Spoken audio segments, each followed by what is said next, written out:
Oregon offensive coordinator Will Stein has been on the job for 2 weeks, so how should we grade him right now? Let's answer that question, shall we? Here we go. You are Locked On Ducks, your daily podcast on the Oregon Ducks, part of the Locked On Podcast Network, your team every day.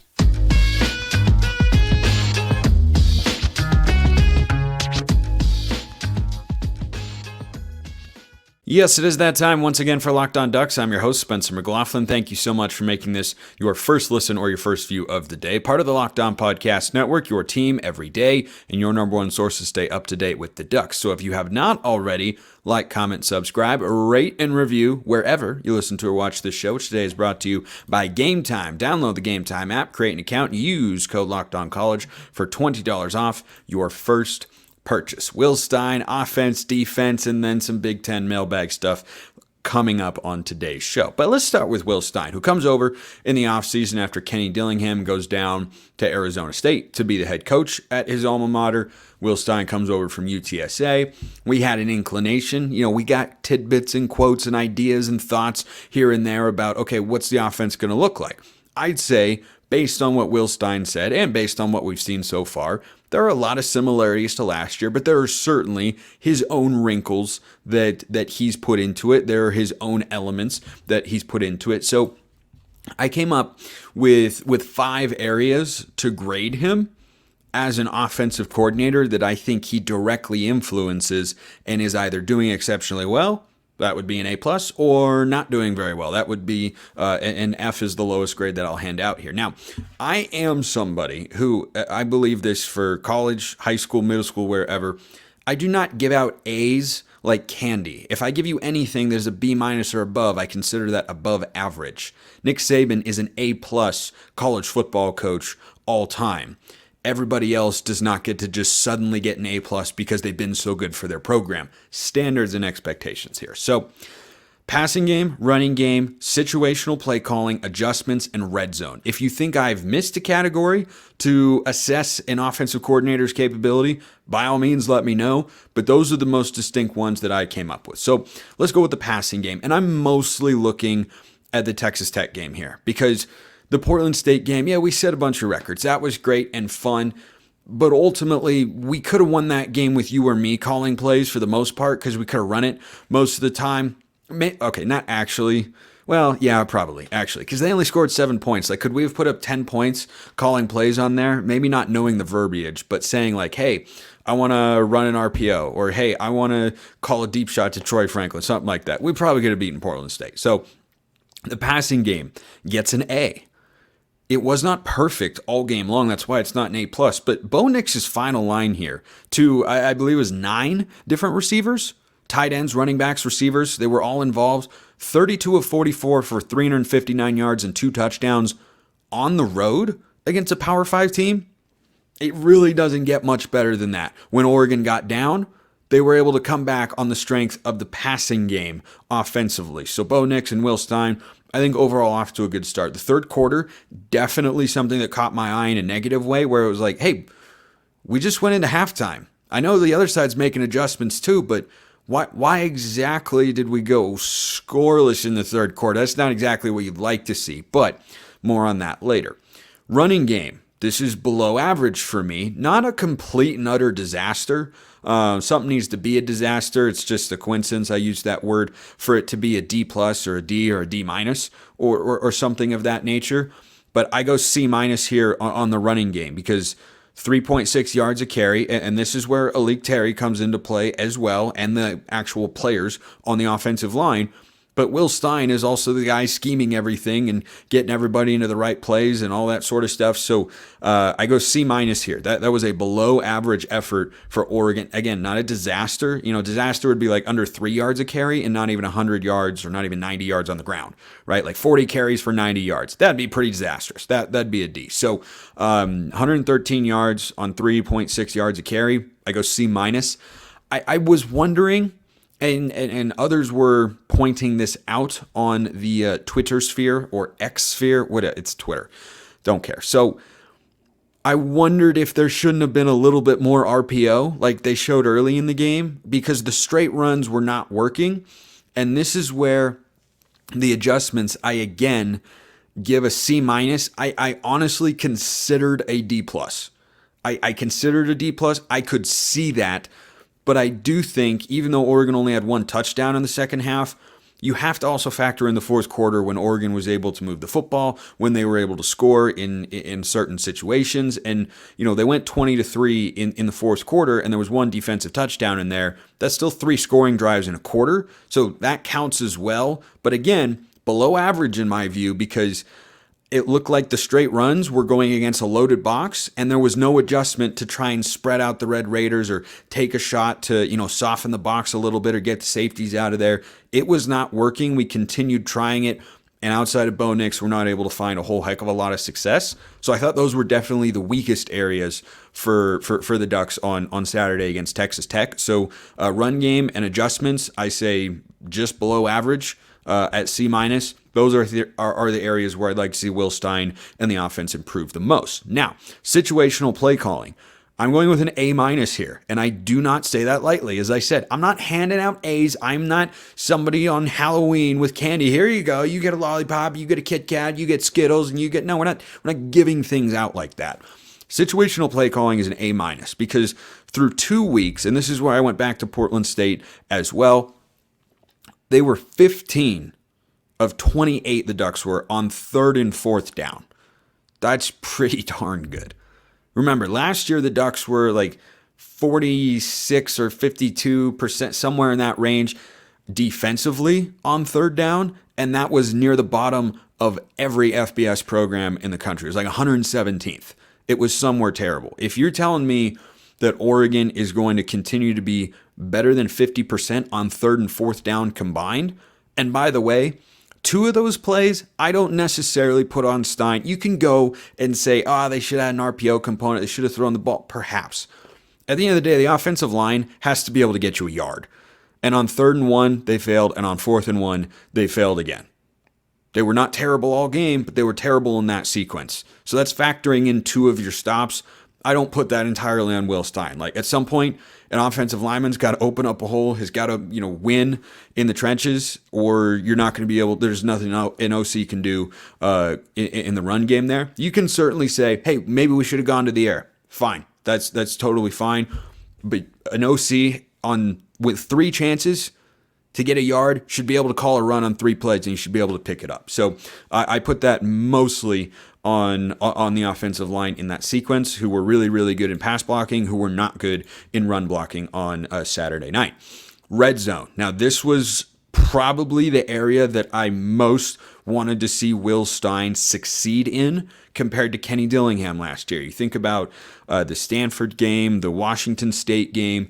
There were some stretches where the red zone was really costly for the Ducks. Remember last year in Pullman, Oregon State, I don't even know why I said that. Well, because Washington State was in there. That's where my words got crossed. Anyway, so Oregon went up and had 9 points at the half, I believe, and they had 4 red zone trips result in 3 turnovers, or 3 field goals, and a pick 6.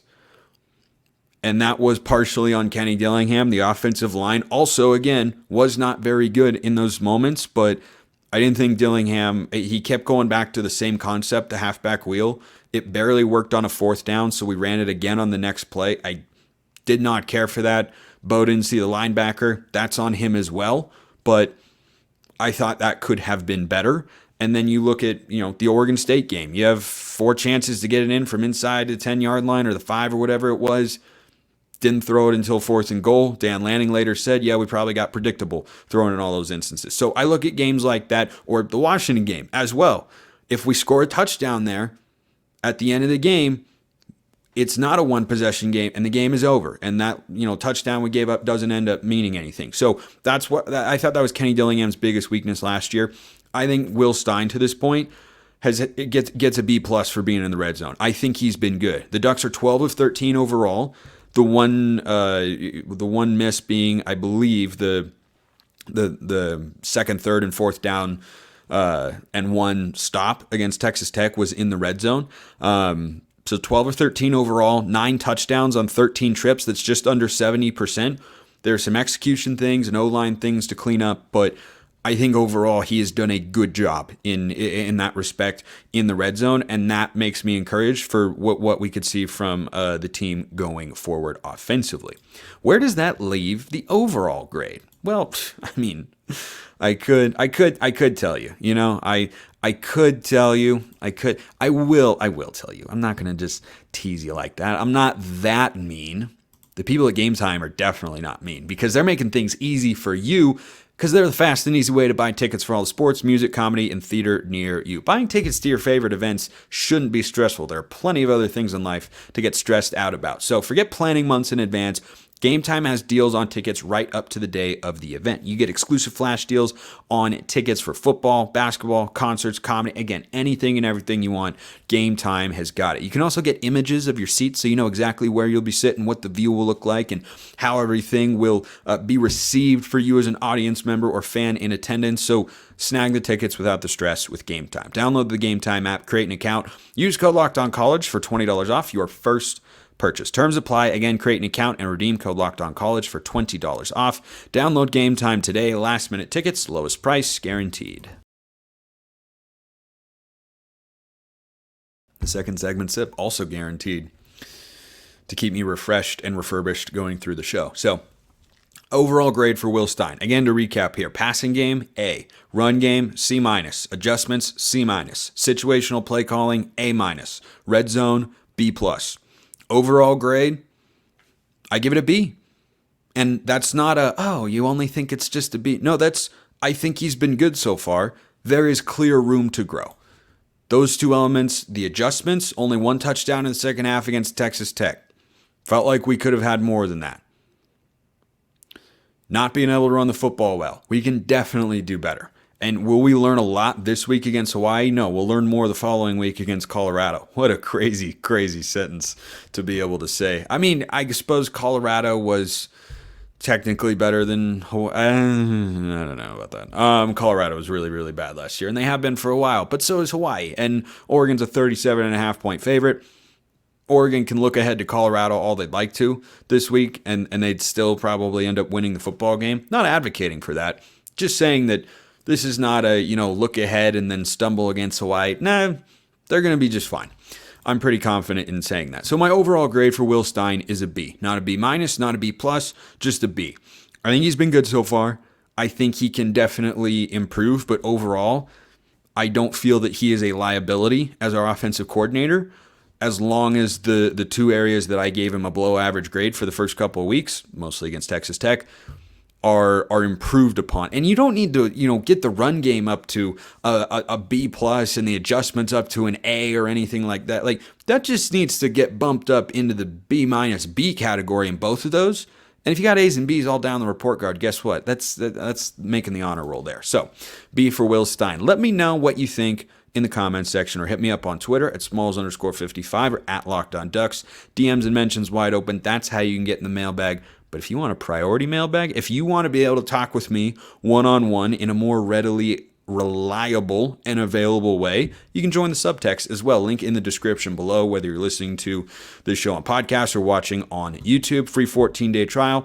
Then it's $5 a month afterwards. That's it. Not a requirement. You can continue to consume this show as you do right now, as you are in this very moment. But if you'd like to be able to talk with me more, get priority mailbag questions, that is how you do it. So let's move on. Speaking of the mailbag, this from B5033, because I assume B503 was taken? Probably. Question: moving forward, are you more concerned with the defense or the offense after the way they played in Lubbock? If you told me the defense got 4 turnovers and 4 sacks, along with keeping Texas Tech to 13 points at half, I would have assumed we would be up 2 scores at half at least. What's your take on that? Thanks, Spencer. So, my biggest concern is the penalties, which are primarily, though not exclusively, on the defense. I'd say 70% of the penalty concerns that I have are defensively driven, and 30% are on the offense. So in that sense, I would say the defense. However, that is not to say there aren't elements of the defense that I really, really liked on Saturday. I thought the defensive line, 4 sacks, a number of other, would have been 5 sacks, by the way, if Texas Tech hadn't committed a penalty. Mateo had his first career sack nullified by the penalty that we accepted, which is what we should have done because it was more punitive to have him take the holding penalty. But You talk about punitive penalties. How about Kyrie Jackson with the pass interference? Or Mace Funa had one in the second half. Tyshim Johnson had one as well. Like, you just keep going down the list. Brandon Dorless hit Tyler Shuck a little late. I thought that was ticky-tack, but you just can't give officials opportunities to make calls like that. Like, you can't expect refs to be good. The job is clearly too hard, and they're clearly not good enough at every single level. You cannot give officials a chance to influence the game or to influence a play. You have to minimize those opportunities. And look, penalties are always going to happen at some level, but it's the ones that don't have to happen, you got to be able to clean up. And Dan Lanning knows that going forward. So I'll say the defense, because I was talking in the YouTube comments with a couple of you about this, and it was about the pass interference from Kyrie Jackson and really how pivotal that was in the game. So it was 3rd and 18. Texas Tech was at like their own 17-yard line. Kyrie Jackson commits the pass interference. If he doesn't do that, if he makes a play on the ball, swats it away, intercepts it, whatever, if that outcome doesn't happen, that was basically the only outcome, because he wasn't beat on the play. He just had a brain freeze from all we can tell. If he doesn't do that, Oregon gets the ball back up 15-7, having scored a touchdown on each of their previous 2 drives. We punted to start after moving the ball a bit, then they scored, then we had the big play to Troy Franklin, and then we went right down the field and scored again on the Tez Johnson touchdown. Boy, did he look good on Saturday night. I'm not so sure, given the momentum and the field position we would have had, if we get off the field there, we don't go down and score again. I'm really not sure that doesn't happen, which is a weird way of saying I'm pretty confident that would have happened. And that gives the game a completely different feel. And Texas Tech, I know they lost to Wyoming. It's still a pretty solid football team with a capable quarterback and a capable head coach. Not the best Oregon's going to play this year, but capable for sure. And when you give capable Power 5 opponents an opportunity to capitalize on a mistake like that, more often than not, they're going to. And it's why Oregon has to clean this stuff up going forward, because when we play Washington, or heck, now even when we play Colorado, they're going to make us pay even more. And I think that Texas Tech is a good team, but of Oregon's 5 toughest games that I thought would define their 2023 season, I thought Texas Tech was probably the 4th or 5th hardest, depending on, how good Oregon State is. They look really good so far. Haven't played anybody yet of, major competition, but I think that the Beavs and Texas Tech, that's kind of a back and forth for, which is the tougher game, which is the 4th toughest, which is the 5th toughest. And in that vein, I look at the 3 hardest games, which I think are at Utah, probably USC at home, and then at Washington. If you play that way or make those sorts of mistakes, that can be what ends up defining the game, because they're going to go either way, coin flip, toss-up games. Like that's just how they are. So I think that if Oregon had been able to get off the field there, which they should have, and gotten the ball back and then gone down and at least gotten a field goal. Like, if you just go get a field goal and you're up 18-7, rather than what ended up happening, which is Texas Tech goes down the field, scores a touchdown, misses the 2-point conversion. 15-13, 18-7. Different vibe, different tone, different tenor in the football game. The crowd would be deflated. The offense would have been feeling really, really good. So I just think that was a really, really huge moment in the game that kept the Red Raiders in it, and we need to clean up those mistakes going forward. But, still, the fact that we won the game playing as poorly as Oregon did in many facets, did a lot of things well, but did a lot of things poorly, as we've talked about, is an encouraging sign. So, back to your question, B5033, I'll say the defense, because that was just such a confusing moment, and I'm not really sure what Kyrie Jackson was thinking. Like, was he trying to perfectly time up a hit by the time the ball got there? Like, he was in the air for so long. It was such a long throw. Just go up and swat it. Just go up and swat it. Make a play on the football. Be an athlete out there. Instead, he just went full truck stick on the wide receiver, and it was a pretty easy pass interference call. So I'll say the defense, because there were just so many instances that, looked really good. I mean, 4 turnovers, my goodness, that's on the road. That's exceptional. I mean, that's not a sustainable pace, of course, but the fact that they generated enough pressure to get the final pick six, that they put themselves in position to make plays on the interceptions and Jamal Hill in the fumble recovery, that's all really encouraging stuff because we didn't see that consistently a year ago, especially on the road, but we saw it on Saturday, meaning we know that they're capable of doing it. But overall, I feel better about the offense and the defense, which is how I felt coming into the year. Both have things to clean up. Great question, though. We haven't talked about the Big Ten in a while because Oregon's still playing their final season in what is known as the Pac-12, which is just got sued and lost to Oregon State and Washington State, as they should have, by the way. But an interesting question about scheduling, because this game against Texas Tech came about quite a long time ago, and scheduling in college football is broken. How might it look next year? Well, that's an interesting question. I have a more interesting one. Why haven't you checked out FanDuel yet? Get ready for the NFL season, which is underway, with incredible offers from FanDuel, America's #1 sportsbook. Right now, new customers can bet $5 and get $200 in bonus bets guaranteed. Plus, all customers who bet $5 will get $100 off NFL Sunday Ticket from YouTube and YouTube TV. Now is the best time to join FanDuel. The app is super easy to use with a great interface. You can bet on everything from spreads to player props and more. Visit FanDuel.com/lockedon and kick off the NFL season with an offer you won't want to miss. FanDuel, official partner of the NFL. I debated a third segment sip, but we're good. That is the power of a second segment sip. It can propel you to places you never thought you could go. To boldly go where no man has gone before, to infinity and beyond. All that was missing from that weird escapade for me was a Star Wars quote. Could have come up with one, but anyway, another question here from Nick. Again, YouTube comments or on Twitter, or if you want priority mailbag, go check out Subtext, free 14-day trial, then $5 a month afterwards. You can also communicate with me one-on-one in a much more timely and reliable manner than on Twitter and YouTube, which I will still respond to. If you consume the show in that way right now, you don't have to change anything. I appreciate you no matter what. This from Nick. We all talk about scheduling every year. This is, of course, a preseason question that I'm trying to get to. Specifically in the Pac regarding giving horrible schedules for top teams. That's certainly true this year. I'm thinking the Big Ten is going to try and stick it to the Pac teams joining the conference the first year. Do you have an opinion on that? I have an opinion on everything. Just was rereading my comment. I meant to say stick it to the new Pac teams. As in any tough games, the Pac teams will be scheduled to travel, not the other way.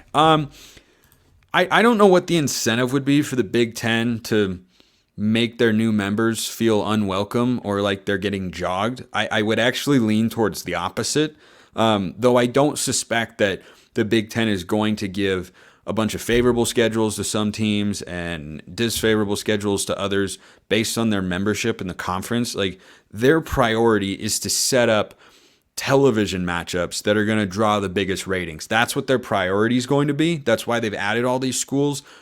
That's what they're going to be thinking about when they make the schedules. I wouldn't worry too much about, whatever Oregon does or has done in the past, whether or not they, are treating the Big Ten right or ticking them off or anything like that. I really wouldn't. A conference is existing to keep schools unified, and as we know now, to make money, and they do that through television, and they're not going to schedule matchups that don't make sense for television. That, like, they have entire teams of people to work on this stuff because they're so valuable financially. I wouldn't worry about that at all. Like, no one, I don't know why the Big Ten would want to add Oregon and Washington as they did, and USC and UCLA, and then say, all right, let's screw the new guys. Like, this isn't, freshman hazing in a fraternity. I don't expect that in any way, really. So the travel will be adventurous. It will be adventurous. Any Midwest Duck fans out there or in Big Ten country, shoot me a message or drop a note in the YouTube comments and let me know if you're going to be going to games when we do join the Big Ten next year. A couple fun questions to wrap up today's show. Always good to keep things in a light mood. This from Oregon XYZ. Who's your favorite guitarist? Don't have one. I can't say that there's an artist I enjoy who's specifically known for his work on the guitar. I'll say my favorite artists, top 3 all time. 1A is Billy Joel. 1B is Elton John, and then third on that list would be the king himself, Elvis Presley. So they all played guitar. Like, does Neil Diamond count as a guitarist? I guess he played it a little, but I don't. I guess I'm more into the pianists, Billy Joel and Elton John, two of the best to ever do it on an instrument. That, fun fact, I played until I was 10 years old. I was apparently pretty good. I don't know. But it was just something that I didn't enjoy anymore. So maybe that's why I prefer the piano-oriented musicians, is that I played that instrument growing up, so it's just something that I'm used to and comfortable with. But I only played it until I was 10, so hey, I don't know. Last one here from Aaron Turn 5954. Aaron Turn? I don't know. Hey Spence, every day are here. If you were to take a coordinator job, which side of the ball would you take? In which scheme would you run? Go Ducks. Definitely an offensive coordinator. So the reason I would say that, now, I'm going to preface this by saying, in no way, shape, or form am I implying that I am qualified to be a coordinator. But the football X's and O's that I learned growing up came from two places. Number one, playing NCAA college football, the video game. That was a big one. And number two, watching the Chip Kelly offenses. I used to, this is true, when I was a kid, I used to go back and watch the recorded Oregon football games, or on YouTube watch highlights and stuff, and I would study that Chip Kelly offense. And then when I play pickup football with my friends, I would then bring any plays or concepts or ideas that I could to those little games, even if they were just like 2-on-2 or 3-on-3 games or anything like that. That's kind of where I first learned anything schematically about football. You know, I only played for 3 years in middle school, and then of course I was in the broadcast booth for a couple of years in high school, and certainly got a look at certain concepts there. But in terms of playing, you know, I only played for 3 years in middle school, and we didn't run anything really exotic, and I actually played more on defense than I did on offense, and I played the most on special teams in 7th grade. I was a kicker. I was quite good at that. I was our second leading scorer in 7th grade. True story. I could still hit a field goal. I don't think I could. I'm not keeping up with Camden Lewis or anything, but you give me cleats and put a ball down, I can hit a field goal right now. But I would definitely be an offensive coordinator, and that would be, you know, fundamentally, I'd be running a spread. I would rarely, if ever, go under center for sure. And it would look, because it's just kind of what I've always known, it would look a lot like a Chip Kelly offense, but like classic Oregon Chip Kelly. You know, he's got a little bit more of the power spread now. I would be more of the, you know, quick hitting, RPO, spread run oriented, get to the edges sort of offense built around speed. That's where I would be. But that is not what I have been hired to do in my career. I've been hired to do this instead. And so far, it's going all right. Appreciate everyone listening. I'll see you next time. Have a wonderful rest of your day. And as always, go Ducks.